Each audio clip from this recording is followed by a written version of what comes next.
ಅದು ಕ್ಯಾಲ್ಕುಲೇಷನ್ ಮಾಡಬೇಕು. ಎಲ್ಲ ಪ್ಲ್ಯಾನಿಂಗ್ ಕರೆಕ್ಟಾಗಿರಬೇಕು. ಹೆಚ್ಚು ಕಡಿಮೆ ಆಗ್ಬೋದು. ನನಗೆ ಜಾಸ್ತಿ ಹಣ ಕೊಡ್ತಾ ಇದ್ದಾರೆ, ನಾವು ನನ್ನ ಕೆಲಸ ಜಾಸ್ತಿ ಮಾಡಬೇಕು ಅವ್ರಿಗೆ, ಕಸ್ಟಮರ್ಗೆ. ಅದೇ ನನ್ನ ಪಾಲಿಸಿ.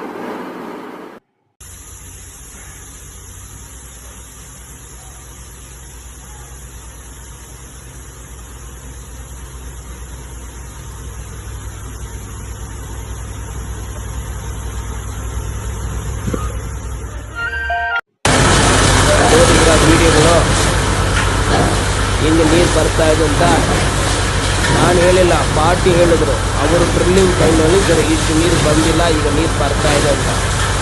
ನಾನು ಕೈ ಇಟ್ಟು ನಾನು ಪೂಜೆ ಮಾಡಿ ಅದೆಲ್ಲ ಏನು ಯೂಸ್ ಇಲ್ಲ. ಅವರು ಹಣೆ ಬರ ಚೆನ್ನಾಗಿದೆ, ಅದಕ್ಕೆ ನೀರು ಬರ್ತಾ ಇದೆ, ಬಂದಿದ್ದೆ.